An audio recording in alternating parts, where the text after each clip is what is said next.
Saturday might soon be a sad day for the United States Postal Service. The USPS announcing a new plan to cut home mail delivery to just 5 days a week that could start as soon as this summer.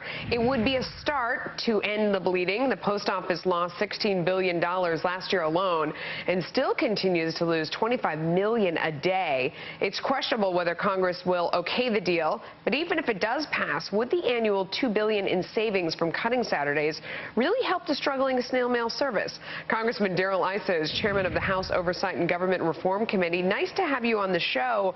Let me ask you, a lot of people saying the Postmaster General didn't have the authority to go ahead and do this. The president says he just heard about it yesterday. Can he do this?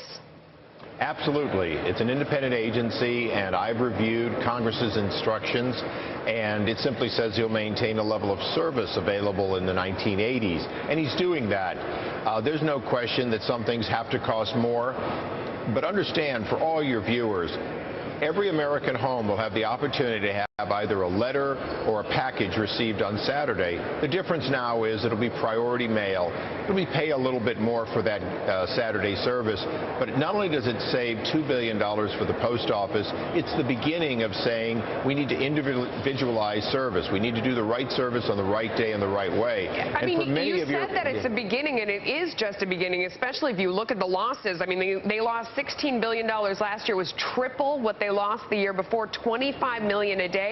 They expect to save $2 billion with this move, but some say that's ambitious. It's not even going to add up to that much. What else should they be doing?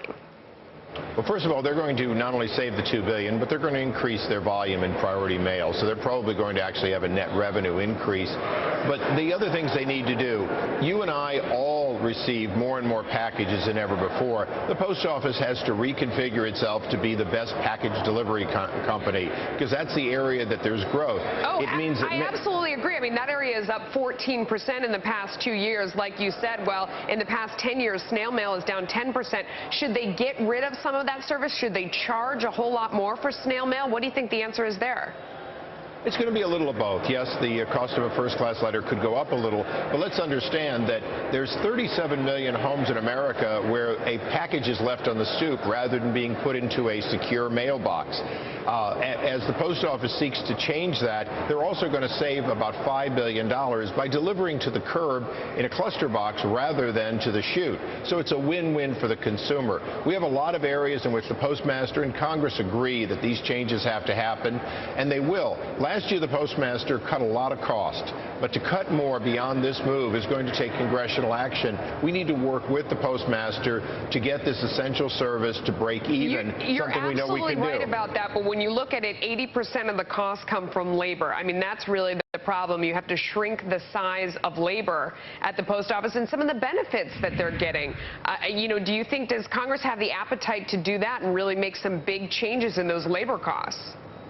Well, I've got some good news for you. The average age of a postal worker is 59. So it's not about laying off people. It's about simply encouraging people to retire and making sure you don't need to replace them with a new worker. And that's something that these kinds of efficiencies can do.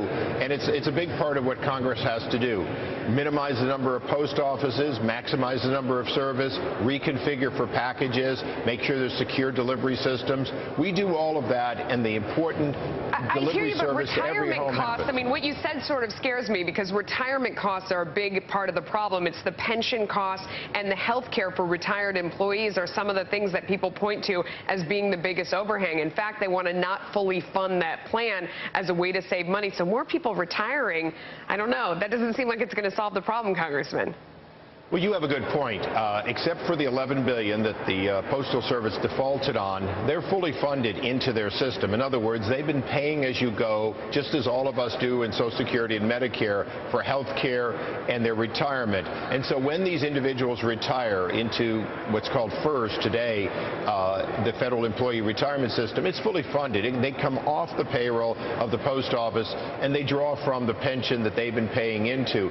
So the fact is that these changes changes, these reductions in force, will actually right-size the post office. You made another point, though. There are other things that need to be worked on. The cost of health care. The postmaster has asked for more authority to go out for a single bid on health care, dramatically reducing his cost for 500,000 workers. That's something Congress has to let him do, or at least let him show that it can save money. Yeah, absolutely. I mean, you are so right about that. Congressman, thank you so much for coming on today. We appreciate your time. My pleasure. Thank you.